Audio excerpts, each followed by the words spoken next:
जगन्नाथ हर हर शंभु। एबे आरंभ हो सारी माघ मास। चलतु ये माघ मासर महात्म्य विषय आम आलोचना करवा। आ माघ मासर कहानी आलोचना करवा। कौन खाईपर कौन खाईपर ना कौन बारण कर तार वैज्ञानिक सम्मत कौन वो यही माघ मसरे कौन कौन पर्व आसूची यही पर्व मानकर विशेषत्व कौन अच्छी आउ कौन कले आम समस्त पाप रु मुक्ति पाई परिबा और भगवान पाद तले आमको आश्रय मिल भगवान हृदय आमको आश्रय मिल से विषय आम आलोचना करवा। चलतु एबे आम माघ मासर कहानी आलोचना करवा। तापरे कौन खाइबानी से विषय आलोचना करवा। तापरे आम यही मासर महात्म्य विषय आलोचना करवा। माघ मास किंबा माघ स्नानर कहानी स्कंद पुराणर रेवाखंडरे उल्लेख करा जायछि। एही पुराण अनुसार प्राचीन काल रे शुभ्रव्रत नामक जड़े ब्राह्मण नर्मदा कूଳରେ रहुथिले। से समस्त वेद एवं शास्त्र विषय ज्ञानवान थिले, किंतु तांकर संपूर्ण ध्यान केवल धन संग्रह उपरे थिला एवं एही उपाय से बहुत धन संग्रह करथिले। तेबे वृद्धावस्था रे तांको अनेक रोग घेरी रहितला। एहा परे तांको हृदयंगम हैला जे से तांको पूरा जीवन को केवल टंका रोजगार रे बिताइथिले। वर्तमान से तांको परवर्ती जीवन रे उन्नति आनिबा उचित। एहा परे से एक पद को मने पकाइले जेउथिरे माघ मासर विशेषता वर्णना करा जायतिला जे एही मासरे प्रातः स्नान करिबा द्वारा भगवान कर आशीर्वाद मिलता है। सेहिथि पई एही दिन मानकरे प्रातः स्नान करिबा बहुत भलो होइताए। से आउ सेहिथिरे सी मन पकाइथिले जे एही माघ मासरे कौन कौन कले आमको पुण्य मिल कौन खाइबा उचित कौन खाइबा उचित नुहे से सब विषय एबे आमे आलोचना करिबा। श्री जगन्नाथ हर हर शंभु। एबे चली पवित्र माघ मास। माघ मासरे किछि लोक माघ व्रत करती, कारण माघ मास हेउची कार्तिक मास परी एक पवित्र मास। एही माघ मासर गुरुवार मध्य मार्गशीर मास परी गुरुवार केते जण घरे थाए। तेणु एही माघ मासर गुरुवार और अन्य समस्त दिन मध्य अत्यंत पवित्र होता है, जहाँ श्रीहरि नारायण को अत्यंत प्रिय थाए। कार्तिक महात्मा परी माघ महात्मा मध्य रही। माघ मासरे स्नान दान तिल अर्पण कले समस्त प्रकार दुख शोक रोग वैराग्य मुक्ति मिलता है बोली विश्वास अच्छे। दिन दिन दैनंदिन जीवनर दुख दूर करने और संसार आमको मुक्ति मार्ग दर्शन करने माघ मासरे बहुत महत्व रही। और आम जीवन में जदि दुख किसी लगी रही यही मासरे आम निश्चित भाव में भगवान को प्रार्थना करिकी आम तार प्रायश्चित नहीं पारिबा। यही तिल सप्तमी दिन माने शुक्ल सप्तमी दिन सांब दशमी तिथि तपस्या आरंभ करथिबा भगवान श्रीकृष्णकर पुत्र सांब यही तिल सप्तमी दिन सीए मुक्ति लाभ करथिले। माने तांकर कुष्ठ रोगरू सी मुक्ति लाभ करथिले। प्रभु सूर्यनारायण तांको यही दिन रोगमुक्त करथिले। सेहिथि पई तिल सप्तमी दिन बुड़र महत्व रही। बुड़ माने मुंड बुड़ेकी गाधेबे को बुड़ कह जाए। माने चंद्रभागा स्नान ओडिशा रे होउची। ता छड़ा एबे महाकुंभ चली जेपरी पौष मास रविवार अच्छी से परी आमर माघ मास रविवार को उदिया रविवार व्रत बोली कह जाए। कारण मकर संक्रांति ठारू सूर्यंकर उत्तरायण गति होता है। यह उत्तर उदिया रविवार व्रत। से परी आम माघ मासरे रविवार मध्य ठाकुर को आम जल अर्पण करिपरिबा। किछि न कले मध्य शीतल जल रे आमे टिके आमे हलदी गुंड पकेकी आमे ठाकुर को अर्पण करिपरिबा।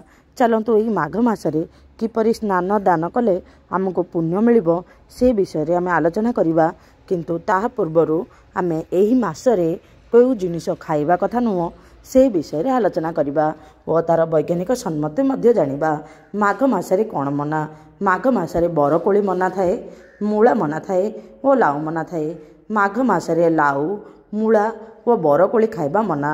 यह संपर्क में ओडिया माघ महात्मार 15 अध्याय रे कहा जायछि। माघ मासरे मूला बरकोली और आमिष द्रव्य भोजन घुसुरी मांस भक्षण सहित सामान। ओडिया रे मध्य गोटे ढग अछि। माघे बरकोली मकरे मूला गोरु मांस पोड़ा पोड़ा। मकर संक्रांति रे प्रभातर उठी माधवंग नाम स्मरण करी स्नान करिबा एवं अरुआ अन्न सहित गुआ घी ଓ ଅଦାଯୁକ୍ତ ସାରୁ କଦଳୀ ଓ ମୁଗର ଡାଲମା ଖାଇବା ଆତ୍ମା ପାଇଁ ତୃପ୍ତିଦାୟକ ବୋଲି ମଧ୍ୟ ମାଘ ମହାତ୍ମାରେ କୁହାଯାଇଛି। କିନ୍ତୁ ଏହି ସମୟରେ ଲାଉ ମୂଳା ବରକୋଳି ଖାଇବାକୁ କାହିଁକି ବାରଣ କରାଯାଇଛି ସେ ବିଷୟରେ ଏବେ ଆମେ ଆଲୋଚନା କରିବା। ଏହାର କାରଣ ହେଉଛି ପିତ୍ତ ଓ ଶ୍ଲେଷା ନାଶ କରିବା ଏବଂ ଧାତୁ ପରିବର୍ତ୍ତନ କରିବା ପରି ଉପକାରୀ ଗୁଣ ଲାଉରେ ଥିଲେ ମଧ୍ୟ ଏହା ଗୁରୁପାକା ସେହିପରି ପିତ୍ତ ପିପାସା ଓ ରକ୍ତଦୋଷ ନାଶ ଆଦି ସୁଗୁଣ ବରକୋଳିରେ ଥିଲେ ମଧ୍ୟ ଏହା କଫବର୍ଦ୍ଧକ ଏବଂ ଏହି ସମୟରେ ଶରୀରର କଫର ପ୍ରାବଲ୍ୟ ରହିଥାଏ ଏବଂ ବରକୋଳି ପାକଳ ହୋଇନଥାଏ। ଏଣୁ ଏହି କଷି ବରକୋଳି ଖାଇଲେ କଫ ଦୋଷ ପ୍ରବଳ ହୋଇଥାଏ। ସେଇଥିପାଇଁ ମାଘ ଶୁକ୍ଳ ପଞ୍ଚମୀ ବା ବାଗ୍ଦେବୀଙ୍କ ପୂଜା ନ ସରିବା ଯାଏଁ ବରକୋଳି ଖାଇବାକୁ ନିଷେଧ କରାଯାଇଛି। ସେହିପରି ହେଉଛି ମୂଳା। ଏହା ମୁଖ୍ୟତଃ ଏକ ଶୀତଦିନିଆ ଫସଲ। ମାଘ ମାସ ବେଳକୁ ମୂଳା ପାକଳ ବା ବୁଢ଼ା ହୋଇ ଆସିଥାଏ। ବୁଢ଼ା ହେଲେ ଏହାର ମଝି ବା ଭିତରର ଅଂଶ ବାଳ ମୂଳକ ବା କଷି ମୂଳା ପରି ଆଉ କୋମଳ ନ ରହି କଠିନ ଓ ଫମ୍ପା ହୋଇଯାଏ। ଏହା ଠିକ୍ ଭାବେ ସିଝେ ନାହିଁ ଓ ଦୁଷ୍ପାଚ୍ୟ ହୋଇଯାଇଥାଏ। ଏହା ସୂଚାଏ ଯେ ପୁରାଣ ଓ ବ୍ରତକଥା ଆଦିରେ ଦିଆଯାଇଥିବା ବିଧି ଓ ନିଷେଧ ଗୁଡ଼ିକରେ ବୈଜ୍ଞାନିକ ଭିତ୍ତି ରହିଛି। ତେଣୁ ଏହା ଆମ ସମସ୍ତଙ୍କ ପାଇଁ ଅବଶ୍ୟ ପାଳନୀୟ। ଚାଲନ୍ତୁ ଏବେ ଆଲୋଚନା କରିବା ସ୍ନାନ ଦାନର ମାସ ଓ ମାଘ ମାସ ବିଷୟରେ ମାହାତ୍ମ୍ୟ ବିଷୟରେ କିଛି କଥା। ଜାଣିଛନ୍ତି ସ୍ନାନ ଦାନର ମାସ ହେଉଛି ମାଘ ମାସ। କାର୍ତ୍ତିକ ମାସ ପରି ମାଘ ମାସ ମଧ୍ୟ ବହୁତ ପବିତ୍ର ମାସ। ମାଘ ମାସରେ ମଧ୍ୟ ଆପଣ ସେହି ପୁଣ୍ୟ ମାସ ହେଇଥିବାରୁ ଏହି ମାସରେ ଦାନ ସ୍ନାନର ମହତ୍ଵ ଅଧିକ ଓ ଆପଣ ଏହି ମାସରେ ବୁଡ଼ ପକାଇ ପାରିବେ। ଯେମିତି କାର୍ତ୍ତିକ ମାସରେ ମହାପ୍ରଭୁ ଜଗନ୍ନାଥଙ୍କର ଅତ୍ୟନ୍ତ ପ୍ରିୟ ହୋଇଥାଏ। ମାର୍ଗଶିର ମାସ ମା ମହାଲକ୍ଷ୍ମୀଙ୍କର ଅତ୍ୟନ୍ତ ପ୍ରିୟ ହୋଇଥାଏ। କିନ୍ତୁ ମାଘ ମାସ ମା ମହାଲକ୍ଷ୍ମୀ ଓ ପ୍ରଭୁ ଶ୍ରୀ ହରି ଜଗନ୍ନାଥ ସୂର୍ଯ୍ୟ ଦେବତାଙ୍କର ଅତ୍ୟନ୍ତ ପ୍ରିୟ। ଚାଲନ୍ତୁ ସେ ବିଷୟରେ ଆମେ ଆଲୋଚନା କରିବା। ଉତ୍କଳୀୟ ସଂସ୍କୃତି ଓ ପରମ୍ପରାରେ 12 ମାସର ମହତ୍ଵ ରହିଛି। ପ୍ରତ୍ୟେକ ମାସ ସହ ଜଡ଼ିତ ରହିଛି ଅନେକ ପୌରାଣିକ ବ୍ୟାଖ୍ୟାନ ଓ କିମ୍ବଦନ୍ତୀ। ହିନ୍ଦୁ ଧର୍ମରେ ଆ କା ମା ବଇକୁ 4 ଧର୍ମ ମାସ ଭାବରେ ଅଭିହିତ କରାଯାଇଛି। ଆ ହେଉଛି ଆଷାଢ଼, କା ହେଉଛି କାର୍ତ୍ତିକ, ମା ହେଉଛି ମାଘ ଏବଂ ବଇ ହେଉଛି ବୈଶାଖ। ଦଶମ ମାସ ତଥା ଶୀତ ଋତୁର ଶେଷ ମାସ ମାଘ ମାସର ଅନେକ ବିଶେଷତ୍ୱ ରହିଛି। ଜ୍ୟୋତିଷ ଶାସ୍ତ୍ର ଅନୁଯାୟୀ ମଘା ନକ୍ଷତ୍ର ଯୁକ୍ତ ପୂର୍ଣ୍ଣିମା ପଡ଼ୁଥିବାରୁ ଏହି ମାସର ନାମ ହେଉଛି ମାଘ ହେଇଛି। ଭଗବାନ ବିଷ୍ଣୁଙ୍କର ଅନ୍ୟତମ ପ୍ରିୟ ମାସ ହେଉଛି ଏହି ମାସ। ତେଣୁ ଏହାକୁ ସ୍ନାନ ଦାନର ମାସ ବୋଲି କୁହାଯାଏ। ମାଘ ମାସରେ ପବିତ୍ର ନଦୀରେ ବୁଡ଼ ପକାଇବା ସହିତ ଦୁଃଖୀ ରକ୍ଷୀଙ୍କୁ ଭୋଜନ କରାଇବା କିମ୍ବା ଦାନ ଧର୍ମ କର୍ମ କଲେ କୋଟି ପୁଣ୍ୟ ପ୍ରାପ୍ତ ହୁଏ ବୋଲି ମତ ରହିଛି। ଏହି ମାସରେ ଭଗବାନ ବିଷ୍ଣୁ ସୂର୍ଯ୍ୟଦେବ ଏବଂ ଦେବୀ ଗଙ୍ଗାଙ୍କୁ ବିଶେଷ ଭାବରେ ପୂଜାର୍ଚ୍ଚନା କରାଯାଏ। ଏହା ସହିତ ଏହି ମାସରେ ପ୍ରତିଦିନ ଶ୍ରୀକୃଷ୍ଣଙ୍କୁ ପୂଜା କରିବା ସହିତ ପଞ୍ଚାମୃତ ଓ ହଳଦିଆ ଫୁଲ ଅର୍ପଣ କରିବାର ପରମ୍ପରା ରହିଛି। ପଦ୍ମ ପୁରାଣର ଉତ୍ତରାଖଣ୍ଡରେ ମାଘ ମାସର ମାହାତ୍ମ୍ୟକୁ ବର୍ଣ୍ଣିତ କରାଯାଇଛି। ମାଘ ମାସର ମାହାତ୍ମ୍ୟରେ କୁହାଯାଇଛି ଯେ କ'ଣ ଖାଇବା ଉଚିତ ନୁହେଁ ମାଘ ମାସରେ ଓ ମାଘ ମାସରେ କେଉଁ ଦାନ କଲେ ଭଲ ହେବ ସେ ବିଷୟରେ କୁହାଯାଇଛି। ଏହି ମାଘ ମାସର ତିଳ ସପ୍ତମୀ ଦିନ ହିଁ ଶ୍ରୀକୃଷ୍ଣଙ୍କର ପୁତ୍ର ଶାମ୍ବ ଶାପମୁକ୍ତ ହୋଇଥିଲେ। ପ୍ରଭୁ ସୂର୍ଯ୍ୟନାରାୟଣ ତାଙ୍କୁ ଦର୍ଶନ ଦେଇଥିଲେ। ତେଣୁ ଏହି ମାସର ମହତ୍ଵ ଅଧିକ। ଏହାକୁ ତିଳ ସପ୍ତମୀ ବୋଲି କୁହାଯାଏ। ଏହି ମାସରେ ତିଳ ଅର୍ପଣ କଲେ ଆମର ପୂର୍ବପୁରୁଷମାନଙ୍କର ଆତ୍ମାକୁ ଶାନ୍ତି ମିଳିଥାଏ ଓ ସେମାନଙ୍କର ଆଶୀର୍ବାଦ ମିଳିଥାଏ ବୋଲି ବିଶ୍ୱାସ ଅଛି ଓ ପିତୃଦୋଷରୁ ଆମକୁ ମୁକ୍ତି ମିଳିଥାଏ। ଚାଲନ୍ତୁ ଆମେ ଏବେ ଆଲୋଚନା କରିବା ମାଘ ମାସର ମହାତ୍ମ୍ୟ ବିଷୟରେ। ଏହା ହେଉଛି ମାଘ ସ୍ନାନ। ମାଘ ମାସର ମହାତ୍ମ୍ୟ ଭିତରେ ମାଘ ସ୍ନାନ ଅତ୍ୟନ୍ତ ଗୁରୁତ୍ୱପୂର୍ଣ୍ଣ ଓ ନିହାତି ଆବଶ୍ୟକ। ମାଘ ମାସରେ ହିନ୍ଦୁ ଧର୍ମରେ ବର୍ଣ୍ଣିତ ପବିତ୍ର ନଦୀ ଓ ପୁଷ୍କରିଣୀର ସ୍ନାନକୁ ମାଘ ସ୍ନାନ ବା ମାଘ ବୁଡ଼ କୁହାଯାଏ।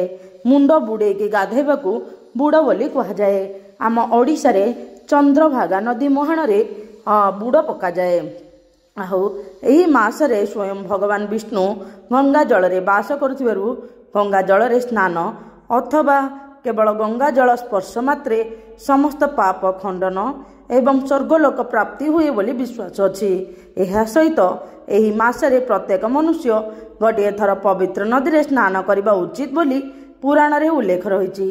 प्रतिदिन भोर भोर स्नान करी सूर्य पूजा करने द्वारा प्रायश्चित बा अनुताप पुनर्जन्मरु मुक्ति एवं रोग कष्टरु मुक्ति मिले बोली विश्वास रही। चलंतु एबे आलोचना करिबा पर्वपर्वाणी और ओषा व्रत विषय। माघ मासरे विभिन्न प्रकार पर्वपर्वाणी एवं ओषा व्रत पड़े, यथा संकट चतुर्थी पर्व, अष्टका श्राद्ध, अष्टजा श्राद्ध, षट्तिला एकादशी, त्रिवेणी अमावास्या, सरस्वती पूजा, माघ सप्तमी और माघ पूर्णिमा इत्यादि। संतान प्राप्ति आशारे संकट चतुर्थी व्रत करा बल विष्णु को आशीर्वाद प्राप्ति निमंते षट्तिला एकादशी पालन हुए। यही समय रे ओलाशुणी यात्रा मध्य हुए। ओलाशुणी गुंफारे स्वास्थ्य समृद्धि पाई प्रसिद्ध ओलाशुणी यात्रा आरंभ हुए। यह कटक जाजपुर केन्द्रापड़ार जिलार केन्द्र रे यही गुंफा अछि। दीर्घ 10 दिन व्यापी यही मेला अनुष्ठित होता है। मेलारे पोड़ पिठार बेस चाहिदा रही है। जो घरे मार्गशीर मासरे माणबसा करि से माने माघ मासरे माणबसा कराई थांती। जदि आपण कौन से कारण जो आपणकर मार्गशीर मासरे माण बसा जाई पारि नाही, ही माघ मासरे मध्य आपण माण बसई पारिबे। एही समय रे आउ एक सूर्यंकर अछि पौष मासरे पौष रविवार व्रत हैला परी एही माघ मासरे उदित रविवार व्रत वा उदय रविवार व्रत हुए। यही उदय रविवार व्रतर अर्थ होउछि मकर संक्रांति पर सूर्यंकर उत्तरायण गति आरंभ हुए। तेणु यहीठू आम जीवनर उत्तरायण गति हो अबा उत्तरातर उन्नति हो से सबू लक्ष्य करी उदय सूर्यंकर पूजा करा जाए। माने यही मकर संक्रांति दिन ठारू दिन बड़ हेबा सहित रात्रि छोट होता है। से माने माघ गुरुवार माणबसा बसई थांती। जो मानकर मार्गशीर मासरे माणबसा न थाए से माने माघ गुरुवार माण बसई थांती। यह छड़ा त्रिवेणी अमावास्या को मौनी अमावास्या मध्य कहुए। मौन रही पाप नाश एवं आत्मशुद्धि यही मौनी अमावास्या पालन करा जाए। शुणु आमे जितेबाला कथबार्ता करूँ आमे डायरेक्टली किंबा इनडायरेक्टली प्रत्यक्ष किंबा परोक्ष भाव में कहार मनरे कष्ट दे थाउ। से आउ पर निंदा परचर्चा जितेबाला करा जाए किए ना किए करुथिबे आमे मध्य बेले बेले कर दियंती। सेही समय रे आमको सेही पाप लागि थाए। तेणु यही त्रिवेणी अमावास्या बा मौनी अमावास्या आम बुझाए आमे मौन रही आमर पुण्य को वृद्धि करेबा और पाप को क्षय करेबा। आमे पाप क्षय न हो पारे मध्य आमे अଯଥା अलगा पाप न करिबा पई एही मौनी अमावास्या बा त्रिवेणी अमावास्या बुझाई थाए। मौन रही पाप नाश एवं आत्मा शुद्धि पाई एही मौनी अमावास्या पालन करा जाए। मौन रहिले आमे भगवान को नाम जदि जप करिबा आमर पापनाश होता है एवं आत्मशुद्धि होता है। यही दिन में गंगा जमुना सरस्वतीर संगम स्थल में मध्य श्रद्धालु माने स्नान करिथांते। माघ मास शुक्ल पक्ष पंचमी रे समग्र कला व विद्यार अधिष्ठात्री देवी सरस्वती को पूजा करा जाए। यही दिन को श्री पंचमी बा बसंत पंचमी कहा जाए। देवी सरस्वती आविर्भाव दिवस भावे तांको विशेष रूपे पूजार्चना करा जाए। माघ मासर अन्यतम मुख्य पर्व हेउछि शुक्ल पक्षरे पड़ुथिबा माघ सप्तमी। एहा मध्य रथ सप्तमी बा तिल सप्तमी भावे जनाशुना। यही दिन सूर्य को पूजा करने सह स्नान दान व पितृतर्पण करा जाए। यही दिन ठारू चंद्रभागा मेला व खंडगरी मेला आरंभ होता है। चलंतु एबे आलोचना करिबा माघ पूर्णिमा विषय रे। अगी जला पूर्णिमा अईघरा पूर्णिमा अग्नि उत्सव अईघरा किंबा अगिरा पुनेई नारे माघ पूर्णिमा ओडिशार पूरा पल्ली रे जनाशुना। अग्नि देवंकर पूजा उत्सव भावे अगी जला पुनेई ओडिशार एक पारंपरिक गणपर्व।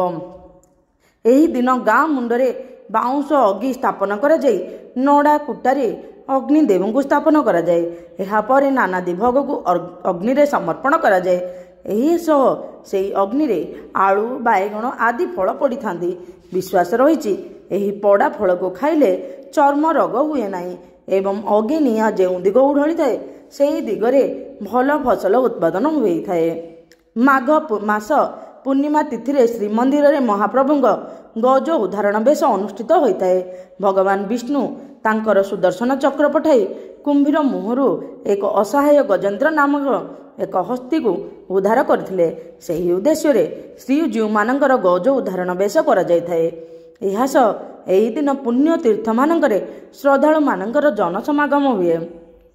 ଏହି ଦିନ ଗରିବଙ୍କୁ ଦାନ କରାଯାଏ। କେହି କେହି ଗୋଦାନ ମଧ୍ୟ କରନ୍ତି।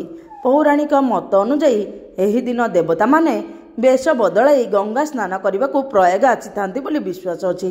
ତେଣୁ ଏହି ମାଘ ସ୍ନାନର ଅନେକ ମହାତ୍ମ୍ୟ ରହିଛି। ମାଘ ମେଳା ଧର୍ମ ଓ ଦାନର ମାଘ ମାସରେ ଅନେକ ପବିତ୍ର ନଦୀଗୁଡ଼ିକର ସଙ୍ଗମ ସ୍ଥଳରେ ମେଳା ଅନୁଷ୍ଠିତ ହୋଇଥାଏ, ଯାହାକୁ ମାଘ ମେଳା କୁହାଯାଏ, ଯେଉଁଥିରେ ସମଗ୍ର ଦେଶରୁ ବିଭିନ୍ନ ସ୍ଥାନରୁ ଆସୁଥିବା ସାଧୁସନ୍ଥମାନେ ଯୋଗ ଦେଇଥାନ୍ତି। କୁହାଯାଏ ଯେ ମାଘ ମେଳା ହେଉଛି ନଦୀ ପର୍ବର ଏକ ଅଂଶ।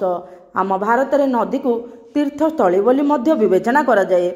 ଏଥିମଧ୍ୟରୁ ପ୍ରୟାଗରାଜରେ କୁମ୍ଭମେଳା ଗୁରୁତ୍ୱପୂର୍ଣ୍ଣ। ଏହି ମେଳା 12 ବର୍ଷରେ ଥରେ ଅନୁଷ୍ଠିତ ହୋଇଥାଏ। ଶାସ୍ତ୍ର ଅନୁସାରେ ଯେତେବେଳେ ସୂର୍ଯ୍ୟ, ଚନ୍ଦ୍ର ଓ ବୃହସ୍ପତିଙ୍କର ପବିତ୍ର ଅବସ୍ଥାନ ହୁଏ, ସେତେବେଳେ କୁମ୍ଭମେଳା ଅନୁଷ୍ଠିତ ହୁଏ ଓ 144 ବର୍ଷରେ ଯେତେବେଳେ ବୃହସ୍ପତି ମହାଗ୍ରହ ସୂର୍ଯ୍ୟଙ୍କର ଗୋଟେ ଥର ପରିକ୍ରମା କରନ୍ତି, ଏହାକୁ ମହାକୁମ୍ଭ ମେଳା ଅନୁଷ୍ଠିତ ହୋଇଥାଏ। ଏବେ ମହାକୁମ୍ଭ ମେଳା ଅନୁଷ୍ଠିତ ହେଉଛି। ଚନ୍ଦ୍ରଭାଗା ମେଳା ଆମ ଓଡ଼ିଶାର ମାଘ ସପ୍ତମୀରେ କୋଣାର୍କ ଚନ୍ଦ୍ରଭାଗାରେ ମାଘ ମେଳା ଅନୁଷ୍ଠିତ ହୁଏ। ଏଠାରେ ଗଙ୍ଗା କୋଟି ତୀର୍ଥ ଧରି ପ୍ରବାହିତ ହେଉଥିବାରୁ ଏଠାରେ ସ୍ନାନ କରି ଯିଏ ସୂର୍ଯ୍ୟଙ୍କୁ ଦର୍ଶନ କରନ୍ତି ସେମାନଙ୍କର କୋଟି ପାପ ନାଶ ହୁଏ ଏବଂ ମନସ୍କାମନା ପୂର୍ଣ୍ଣ ହୁଏ। ପୌରାଣିକ କଥା ଅନୁଯାୟୀ କୃଷ୍ଣଙ୍କ ପୁତ୍ର ଶାମ୍ବ କୋଣାର୍କରେ 12 ବର୍ଷ ତପସ୍ୟା କରିଥିଲେ। ଶେଷରେ ଏହି ମାଘ ଶୁକ୍ଲପକ୍ଷ ସପ୍ତମୀ ଦିନ ତାଙ୍କ ତପସ୍ୟାର 21 ଦିନର କଠିନ ସୂର୍ଯ୍ୟ ଉପାସନା ପରେ ଚନ୍ଦ୍ରଭାଗାରେ ବୁଡ଼ ପକାଇ କୁଷ୍ଠ ରୋଗରୁ ମୁକ୍ତ ହେଲେ। ସେହିପରି ସାରଳା ଦାସଙ୍କ ମହାଭାରତରେ ଉଲ୍ଲେଖ ଅନୁଯାୟୀ ପଞ୍ଚୁ ପାଣ୍ଡବମାନେ ତାଙ୍କ ବନବାସ ସମୟରେ ଏହି ସ୍ଥାନରେ କିଛି ଦିନ ଅବସ୍ଥାନ କରିବା ପରେ ଚନ୍ଦ୍ରଭାଗାରେ ମାଘ ସପ୍ତମୀ ଦିନ ବୁଡ଼ ପକାଇ ପାପ ମୁକ୍ତ କାମନା କରିଥିଲେ। ଚନ୍ଦ୍ରଭାଗାରେ ବୁଡ଼ ପକାଇବାର ଅନେକ ତାତ୍ପର୍ଯ୍ୟ ରହିଛି। ତେଣୁ ମାଘ ସପ୍ତମୀ ଦିନ ରାତିରେ ଉଜାଗର ରହି ସକାଳୁ ସକାଳୁ ସୂର୍ଯ୍ୟ ଦର୍ଶନ ସହ ସ୍ନାନ, ଦାନ ଓ ଧର୍ମ କରିଥିବା ପ୍ରାଣୀ ପୁଣ୍ୟାତ୍ମାରେ ଗଣନା କରାଯାଏ। ଜୋରନ୍ଦା ମହିମା ମେଳା ପ୍ରତିବର୍ଷ ମାଘ ମାସ ଶୁକ୍ଲପକ୍ଷ ତ୍ରୟୋଦଶୀ ତିଥିରୁ ପୂର୍ଣ୍ଣିମା ଯାଏଁ 3 ଦିନ ପର୍ଯ୍ୟନ୍ତ ଢେଙ୍କାନାଳର ବିଶ୍ୱ ପ୍ରସିଦ୍ଧ ଜୋରନ୍ଦା ମେଳାର ଆୟୋଜନ କରାଯାଏ। ବିଶେଷ କରି ମହିମା ଧର୍ମାବଲମ୍ବୀମାନେ ଏହି ମେଳାରେ ସାମିଲ ହୋଇଥାନ୍ତି। ଏହି ମେଳାର ମୁଖ୍ୟ ଆକର୍ଷଣ ହେଉଛି ଝାଡ଼ ଦୀପ ପ୍ରଜ୍ୱଳନ। 3 ଦିନ ଯାକ ସନ୍ଧ୍ୟାରେ ବିଶ୍ୱର ମଙ୍ଗଳ କାମନା କରି ମହଣ ମହଣ ଘିଅରେ ପିତ୍ତଳ ଝାଡ଼ ଦୀପ ପ୍ରଜ୍ୱଳିତ କରାଯାଏ। ଏହି ସମୟରେ ମହିମା ସନ୍ନ୍ୟାସୀମାନେ ମହିମା ଗୋସାଇଁଙ୍କ ସମାଧି ପୀଠରେ ପୂଜାର୍ଚ୍ଚନା କରିଥାନ୍ତି। ଦଶମୀ ତିଥିରୁ ମହିମା ଗାଦିରେ ସନ୍ନ୍ୟାସୀମାନେ ଏକାଠି ହୋଇଥାନ୍ତି। ତ୍ରୟୋଦଶୀ ପାହାନ୍ତାରୁ ମହିମା ମେଳା ଆରମ୍ଭ ହୁଏ। ଏହାକୁ ପାହାନ୍ତ ପୂର୍ଣ୍ଣିମା ବୋଲି କୁହାଯାଏ। ମୁଖ୍ୟ ଗାଦି ମନ୍ଦିରରେ ସନ୍ଧ୍ୟାରେ ଝାଡ଼ ଦୀପ ପ୍ରଜ୍ୱଳିତ ହେବା ସହ ମହିମା ଅଲେଖ ଧ୍ୱନିରେ ପ୍ରକମ୍ପିତ ହୋଇଥାଏ ସାରା ଅଞ୍ଚଳ। ଧାର୍ମିକ ସହ ବୈଜ୍ଞାନିକ ଦୃଷ୍ଟିକୋଣରୁ ମଧ୍ୟ ମାଘ ମାସ ଅନେକ ଗୁରୁତ୍ୱ ବହନ କରେ। ସକାଳେ ସ୍ନାନ କରିବାର ଅଭ୍ୟାସ ଶରୀର ପକ୍ଷେ ହିତକର ଏବଂ ଭାରି ଭୋଜନ ଛାଡ଼ି ହାଲକା ଭୋଜନ କରିବା ଦ୍ୱାରା ଶରୀର ଆରୋଗ୍ୟ ରୁହେ। ସୂର୍ଯ୍ୟୋଦୟ ପୂର୍ବରୁ ସ୍ନାନ କଲେ ମନରେ ଏକାଗ୍ରତା ବଢ଼ିବା ସହ ମାନସିକ ଶାନ୍ତି ମିଳେ। ନକାରାତ୍ମକ ଭାବନା ଦୂର ହୋଇ ଶରୀରରେ ସକାରାତ୍ମକ ପ୍ରଭାବ ପଡ଼େ। ଏହି ଆଲେଖ୍ୟଟି କେମିତି ଲାଗିଲା ନିଶ୍ଚିତ ଭାବରେ କହିବେ, କାରଣ ଏହା ହେଉଛି ସ୍ନାନ ଦାନର ମାସ ହେଉଛି ମାଘ ମାସ। ତେଣୁ ଏହି ମାଘ ମାସର ମହିମା ଅତୁଳନୀୟ। ଏହି ମାସର ମହାତ୍ମ୍ୟରେ ଅନେକ କିଛି କାହାଣୀ ରହିଛି, ଯାହା ଆମେ କାଳକ୍ରମେ କିଛି ମୁଁ କହିବି ପରବର୍ତ୍ତୀ ଭିଡ଼ିଓ ଗୁଡ଼ାକରେ। ତେଣୁ ଆପଣ ଯଦି ଯେତେ ଶୀଘ୍ର ପାରିବେ ଯେତେ ପାରିବେ, ଦେଖନ୍ତୁ ଏବେ ତ କୁମ୍ଭ ମେଳା ଚାଲିଛି, କୁମ୍ଭ ମେଳାରେ ବୁଡ଼ ପକାଇବାକୁ ଚେଷ୍ଟା କରିବେ। ଯଦି ନହେଲେ ଚନ୍ଦ୍ରଭାଗାରେ ବୁଡ଼ ପକାଇବାକୁ ଚେଷ୍ଟା କରିବେ। ଯଦି ଏସବୁ ବି ନ କରିପାରିଲେ ଆମେ ଘରେ ଗଙ୍ଗା ଜଳ କିମ୍ବା ତ୍ରିବେଣୀ ସଙ୍ଗମରୁ ଜଳ ଆଣି ଆମେ ଘରେ ମଧ୍ୟ ଗଙ୍ଗା ଜଳକୁ ଗଙ୍ଗା ନାରାୟଣ କହିକି ଆମେ ସ୍ନାନ କରିପାରିବା ଓ ଦାନ ଧର୍ମ କଲେ ଆମକୁ ବହୁତ ପୁଣ୍ୟ ମିଳିବ। ଆଉ ଆମେ ଏହି ସମୟରେ ଆମେ ନିଜ ମନକୁ ଏକାଗ୍ରତା ରଖି ଭଗବାନଙ୍କ ଚରଣବିନ୍ଦରେ ଆମ ନିଜକୁ ସମର୍ପଣ କଲେ ଭଗବାନ ନିଶ୍ଚିତ ଆମର କୃତ କର୍ମର ପାପରୁ ଆମକୁ ରକ୍ଷା କରିବେ। ଆଉ ମୌନୀ ଅମାବାସ୍ୟା ଆମକୁ ଏହା ଶିକ୍ଷା ଦିଏ ଯେ ଆମେ ମୌନ ବ୍ରତ ଅବଲମ୍ବନ କରି ମୌନ ବ୍ରତ ଅବଲମ୍ବନ କରିବାର ଏହାର ସାଂକେତିକ ଅର୍ଥ ହେଉଛି ଅଯଥା କଥାବାର୍ତ୍ତା ନ କରିବା। ଏହି ସମୟ ତ ମୌନ ବ୍ରତ କରାଯାଏ, କିନ୍ତୁ ମୌନ ବ୍ରତ ତା ପରୋକ୍ଷରେ ଦର୍ଶାଇଥାଏ ଆମେ ଦୈନନ୍ଦିନ ଜୀବନରେ ମଧ୍ୟ ଅଯଥା କଥାବାର୍ତ୍ତା ନ କରି, ଯଦି ବେଶୀ କଥାବାର୍ତ୍ତା କଲେ ଆମେ ପାପ କରିବାର ସମ୍ଭାବନା ରହିଛି। ମାନେ କାହାକୁ କିମ୍ବା ପରୋକ୍ଷରେ କିମ୍ବା ପ୍ରତ୍ୟକ୍ଷରେ ଆମେ କାହାକୁ କଟୁ ନିନ୍ଦା କଟୁ କଥା କହିଦେବା। ସେଇଥିପାଇଁ ଆମକୁ ଆମ ସଂସ୍କୃତି ଏସବୁ ଶିଖାଇଥାଏ ତା ମନରେ ମଧ୍ୟ କଷ୍ଟ ଦେବା ଉଚିତ ନୁହଁ। ତେଣୁ ଏହି ମାଘ ମାସର ମହାତ୍ମ୍ୟରେ ହିଁ ଏହିସବୁ ଆସୁଛି। ଏହି ମାଘ ମାସ ଆମକୁ ଶିକ୍ଷା ଦେଇଥାଏ କିପରି ଜୀବନକୁ, ମାଘ ମାସର ମହାତ୍ମ୍ୟରୁ ଆମେ ଶିକ୍ଷା ଲାଭ କରୁ ଜୀବନକୁ କେମିତି ଏକାଗ୍ରଚିତ୍ତରେ ଆଉ ଆଧ୍ୟାତ୍ମିକ ଦିଗ ଆଡ଼କୁ ସୁସ୍ଥ ସବଳ ହୋଇ ଆମେ ଆମ ମନର ଏକାଗ୍ରତା ଭାବନାକୁ ଦୃଢ଼ ରଖି କିପରି ଭଗବାନଙ୍କ ଚରଣରେ ଆମକୁ ଆତ୍ମସମର୍ପଣ କରିବା ନିହାତି ଦରକାର। ସେଇଥିପାଇଁ ଏହି ମାଘ ମାସର ମହାତ୍ମ୍ୟ ବହୁତ ଅଧିକ ଅଛି। ପୂର୍ବରୁ ତ ଆମେ କିଛି ସମୟ ପୂର୍ବରୁ ଭିଡ଼ିଓ ଆରମ୍ଭରୁ ଆମେ ଆଲୋଚନା କରିଥିଲେ କ'ଣ ଖାଇବା ଉଚିତ ନୁହେଁ, କ'ଣ ଖାଇବା, ସେସବୁ ନିଶ୍ଚିତ ଭାବରେ ପାଳନ କରିବେ। ଆଉ ଏହି ମାସରେ ନିଶ୍ଚିତ ଭାବରେ ସ୍ନାନ ଦାନ କରିଲେ ନିଶ୍ଚିତ ଭାବରେ ପୁଣ୍ୟ ମିଳେ। ତେଣୁ ଆପଣ ନିଶ୍ଚିତ ଭାବରେ ଏହିସବୁ କାମ କରନ୍ତୁ। ଜୟ ଶ୍ରୀ ଜଗନ୍ନାଥ, ହର ହର ଶମ୍ଭୁ। ଆପଣଙ୍କୁ ଯଦି ଏହି ତଥ୍ୟ ଭଲ ଲାଗିଲା ଜୟ ଶ୍ରୀ ଜଗନ୍ନାଥ ଲେଖିଦେବେ କିମ୍ବା ହର ହର ଶମ୍ଭୁ କମେଣ୍ଟ କରିଦେବେ। ଆଉ ହେ ମା, ଦୁନିଆର ସମସ୍ତଙ୍କୁ ଦୁଃଖ କଷ୍ଟରୁ ଦୂର କର ମା। ଏହି ମାସ ମା ଲକ୍ଷ୍ମୀ ଓ ପ୍ରଭୁ ଜଗନ୍ନାଥଙ୍କର ଅତ୍ୟନ୍ତ ପ୍ରିୟ। ଆଉ ଯିଏ 16 ସମ୍ଭାବର ଆରମ୍ଭ କରିବାକୁ ଚାହୁଁଛନ୍ତି ଏହି ମାସର ଶୁକ୍ଳ ପକ୍ଷରୁ ବି ଆରମ୍ଭ କରିପାରିବେ। ଏହା ଶିବ ଭଗବାନଙ୍କର ମଧ୍ୟ ଅତ୍ୟନ୍ତ ପ୍ରିୟ ମାସ ହେଉଛି ମାଘ ମାସ। ତେଣୁ ଏହି ମାଘ ମାସର ମହିମା ଅନେକ, ମହାତ୍ମା ଅନେକ। ତେଣୁ ଏହି ମାଘ ମାସରେ ଆମେ ଅଯଥା ପାପ ନ କରି, ଅଯଥା କଥାବାର୍ତ୍ତା ନ କରି ଭଗବାନଙ୍କର ନାମ ସ୍ମରଣ କରିବା, ମୌନ ରହି ଭଗବାନଙ୍କ ନାମ ସ୍ମରଣ କରିବା ଓ ଆମେ ସମସ୍ତଙ୍କର ଦୁନିଆର ମଙ୍ଗଳ କାମନା କରିବା ପାଇଁ ଭଗବାନଙ୍କ ନିକଟରେ ଆମକୁ ନିଜକୁ ଚରଣରେ ସମର୍ପଣ କରିବା ଓ ଦୁନିଆର ମଙ୍ଗଳ କରିବା ପାଇଁ ଯଥା ଶୀଘ୍ର ପାରିବା ଚେଷ୍ଟା କରିବା। ଦେନ୍ ଆମର ଉତ୍ତରତର ଉନ୍ନତି ହୋଇପାରିବ। ଜୟ ଶ୍ରୀ ଜଗନ୍ନାଥ, ହର ହର ଶମ୍ଭୁ।